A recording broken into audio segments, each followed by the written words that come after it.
Welcome to Verastahl, a YouTube channel devoted to my horror stories. I'm Brandon Faircloth, and if you enjoy the story you're about to hear, please like, share, and subscribe. Also, if you don't mind clicking the notification bell, it does seem to help people get notified when I post a new story. I'll also mention that you can find my latest book, The Joker's Wild, as well as all of my other books on Amazon, both in paperback and available through Kindle. And there's a link to all of those books down in the description below. Today's story is called The Story of You.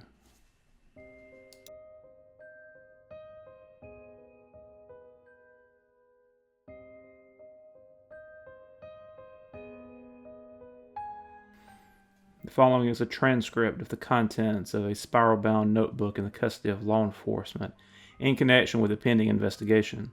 While the investigation and most of the events described below did occur in the general vicinity of the Midwest, all of the specific locations, names, and other identifiers have been altered by me to protect the investigation and my own anonymity. I will be similarly circumspect about how I obtained access to the notebook itself. Suffice it to say, I had an opportunity to analyze the object physically. As part of that process, I photographed all of the pages per my SOP. It wasn't until the following week that I glanced through those photos and began reading what I have now written down below. I understand how this may be interpreted, and you have no reason to trust the word of an anonymous stranger as to its authenticity.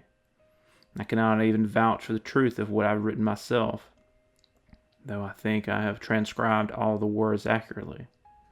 All I can say is that what I've written is the truth, and I'm presenting it to the best of my ability. What you take from it, evidence of something sinister, the outlines of some elaborate prank, or simply a few moments of entertainment, that is entirely up to you.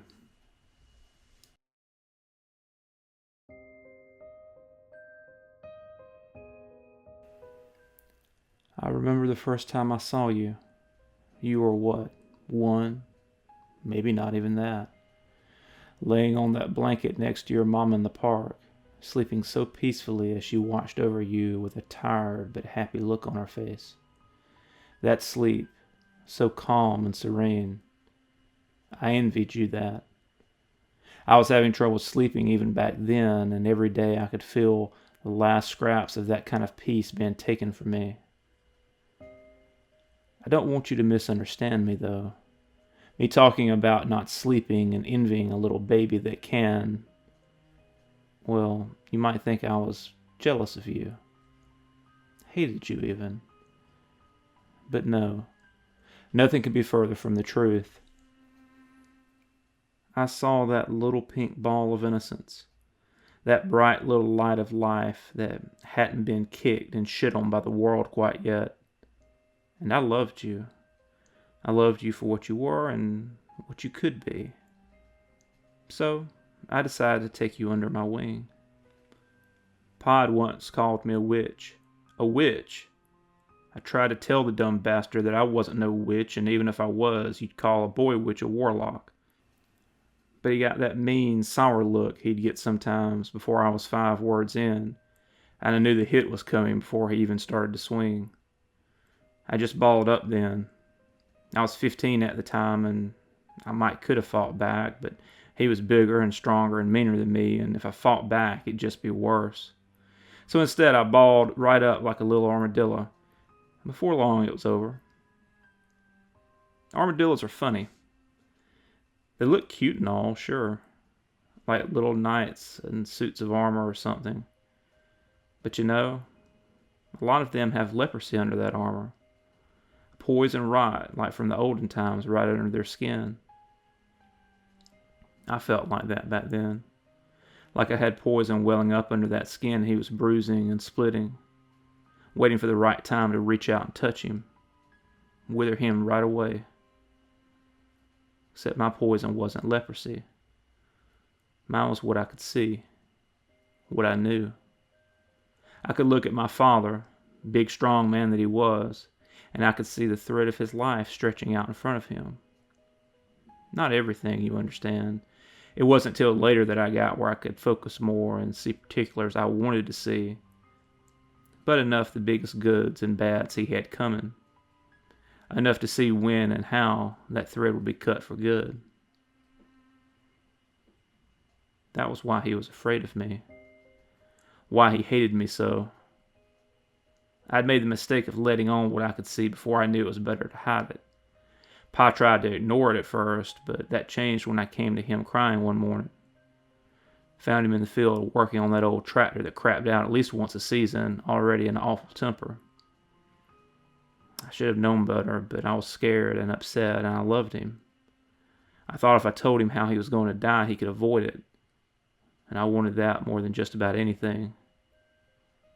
Funny thing was, when what I saw came true a few years later, the biggest thing I felt was relief.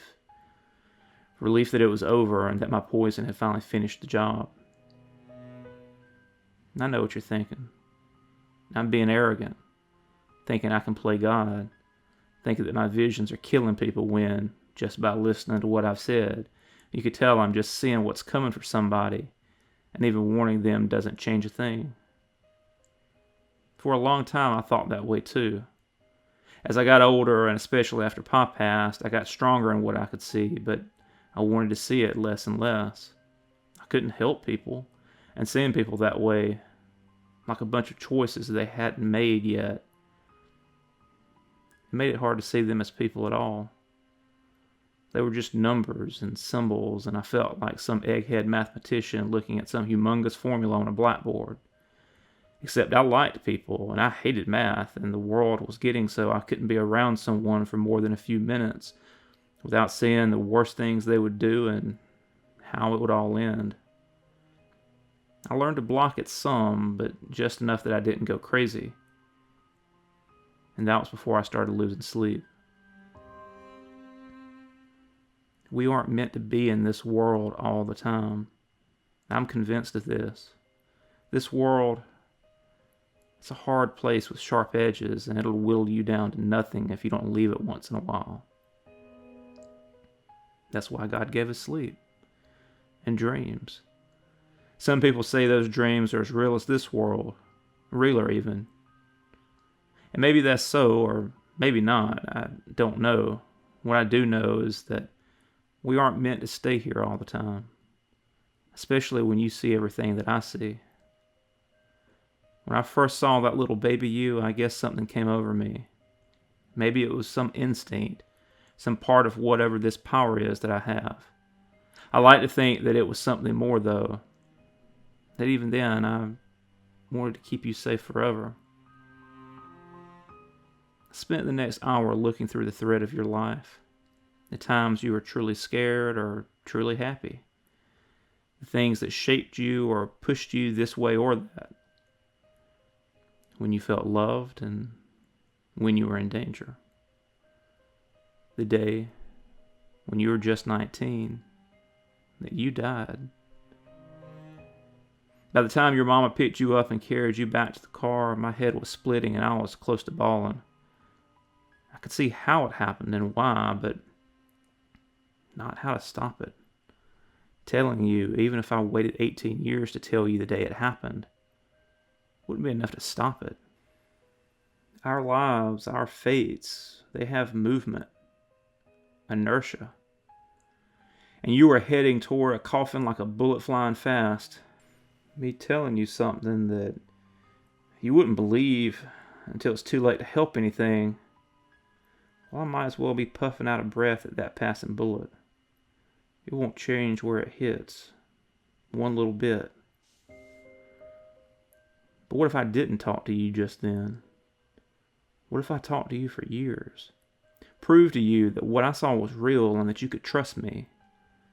Maybe that belief would be enough that you would listen when the time was right. I followed you and your mama home that day, and I've kept track of you ever since. Those first few years, I would only see you every now and then, checking your thread for any changes, looking into more details so I could understand you better. The rest of the time I spent doing my little experiments with other people, seeing if I could move their threads at all. Turns out I can, but it's not an easy thing. That momentum I was talking about, it's a powerful thing, and Even if you warn someone or keep them from doing something they were meant to do, the universe has a funny way of self-correcting. I've seen odd stuff over the years, and much of it I don't understand, and the strangest thing has to be the way that creation will bend over backwards to return a person to the path that they're meant to be on. I'm talking about coincidences, or things that even go beyond that just seem to happen to make sure someone lives or dies, that they meet a particular person or learn a particular thing. I don't claim to get why it does what it does, but it didn't take long for me to understand what it meant to me. This force, this momentum, whether you want to call it fate or destiny or magic elves in a tree, it works against me and what I was trying to do. It was the opposition, the enemy, the bad guy. And for a while, I didn't know if I could beat it. And then one day, I did. It was a guy named Lenny. Nice enough guy, I guess, but more importantly, he worked in the building across from my job and ate lunch outside most days. It gave me easy access to him, and after a few months, I had most of his next 20 years mapped out in my head. The key to most of it was him meeting the woman he'd marry. Her name was Laura. Before meeting her, his life was pretty bare. He didn't like himself, and because of that, he didn't like most people. Meeting her changed all that. I'm not saying their life together was perfect, because it wasn't, but they brought out the best in each other. I could see several points in his life where he picked right instead of left because of his love for her, and because of this, he avoided several traps the world might have thrown in his path. Looking at his life, I knew I'd found something special. Everyone is affected by others, but to find a life so impacted by how it touches another, that's a lot more rare. And if I was ever going to have a chance of proving I could affect things, of saving you, this was it. And for a wonder, it worked. It took time and effort and sacrifice, but it worked. And from that, I came up with my plan to protect you. I'm writing this 2 days before your 12th birthday. When you find this notebook, which I know you will, it will have a green notebook rubber banded to it. That is the story of your life from age 12 to 13. It is long, but I try to organize it well and only use words you'll understand. If you find one you don't, go get the dictionary off your mama's bookshelf and look it up. You need to get all of this, okay? I didn't cover everything, of course. It would take way too long to write or read. But it's about 30 pages of little things and big things that are going to happen, and what happens because of those things. I give you the date and time when I can, but I can't see that clear except occasional, and it's only a couple of times where I tell you what you should do instead of what you're meant to do. For now, I just want you to understand that what I'm telling you will come true and that you can trust me. Every year, I'm going to give you another green notebook. It'll tell you what you need to know, when you need to pick path B instead of path A, that kind of thing. I'll keep watch on the road ahead of you and make sure that you stay safe for as long as I'm able. I'm convinced that if you listen to me, we can beat that day when you're 19. I know this is a lot to understand and believe, but I've already seen that you will. I can't see your thread moving yet, but I think in time, as you know more and trust more, that'll get easier. I know you're a smart girl, so this probably doesn't need to be said, but don't tell anyone about these notebooks or what you know. Take it from me, all it will do is make people think you're crazy or that you're wrong somehow. Just keep it for yourself and use it as you will. It's still your life after all. I'm just here to make sure you get to live it. Signed, your guardian angel.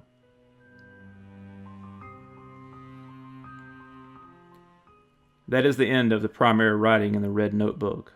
There is, however, loose paper in the back of the notebook that appears to be from a different source, as the lines are different in size and spacing. Based upon the content and the apparent age of the pages and the ink, it seems that this was written much more recently. I used to think of people as strings. Seeing how inevitable everything was, it always felt like we were all being pulled along, just some dumb piece of string, till we finally get cut. But then I met Lenny and the others, and I realized that I could change that string if I worked hard enough. Twist it this way or that, lengthen it, or cut it shorter than intended. It made me feel special, powerful even, but more importantly, it meant I could guide you through a safe and happy life. For years it worked. I got you past suffocating at 19, and then past the 2 times the universe tried to self-correct over the next few months. And when I saw you headed toward that fire at 30, I stopped it from ever happening at all. I wrapped your life in bubble wrap, and I think you used to appreciate it. I know you did. But lately, you take it all for granted. You think that I'm manipulating you somehow, or that you don't need me anymore.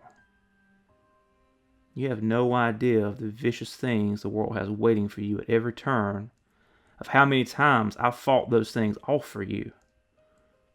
You have no idea of how things will change if you keep ignoring my advice like this. The thing is, you're wrong. It's always been your choice. I used to not believe in free will, but I was wrong. I see that now. You can steer your life how you want, but make no mistake, free will does not mean you won't be pushed and pulled. That universe that's been wanting to hurt and kill you all these years, it's just waiting for the chance to put you back on its course. Some version of things where you're miserable or scared or dead. And left to your own devices, you steer right into it. I can see that now. And the worst part of it is, I'm no different than you. I never told you much why I don't sleep. It's because of the nightmare. The same nightmare I've had for nearly 40 years. It's always terrified me, though when I was younger I thought it was just a dream. Even when I recognized you in it, I told myself it was just my brain's way of expressing my fear that I might fail you someday. It wasn't until the last few years that I've come to accept that the dream is the rapidly approaching future, or at least one version of what may come to pass. In it, you're in a large room with no windows and soundproofing on the walls. You're laying in a bed asleep, though the IV running into your arm makes me think you have little choice in that. 3 years ago, I didn't know where that place was or what drugs I was feeding you. Now I own that place, and I have enough medical supplies stockpiled to last 10 years or more. That's not fate. Not really. I saw those choices, but I still chose to make them. I could say it was all out of my hands, but I love you too much to lie. No, the truth is better. And the truth is, well, part of the truth is that I've run out of options to keep you safe. For all my planning and advice, all my study of the story of you, you're still the author, and when you decide to refuse my help, I have to make a choice, either to leave you to make your own mistakes or take control of things once and for all. I know you want me to just leave you alone, and while that hurts, I guess I understand it too. No one wants to be bossed around or feel like their life isn't their own. But you have to understand, I feel the same way. I didn't ask for this power. I never wanted to see what I do. The dark, secret hearts of people, the sharp, biting teeth of the world, that same damn dream that is so terrible and so wonderful at the same time. Because you're not alone in that room. There's another bed, and on it, I lay sleeping. This isn't the ragged, sweaty, screaming sleep of a man ripping himself from a nightmare only to be plunged back into the too-sharp whirl. No. My breath is even. My face unlined by worry or fear. I'm not drugged or knocked out either. Just sleeping the blissfully peaceful sleep of the innocent, much like a baby might on a warm day in spring. I need that. We need that. I've done what I can to protect you while letting you be free. Once you're with me, I swear I will always care for you during my waking hours. You will never suffer again.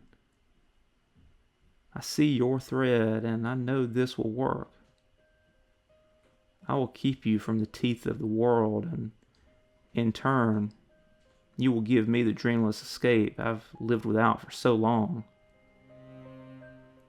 We will both be free and happy and together. And that will be the story of us.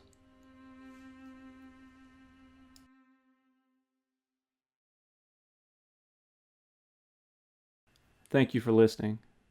If you enjoyed the story you just heard, please like, share, and subscribe. And you can find out more about my books as well as news and upcoming events at Verastahl.com. Until next time.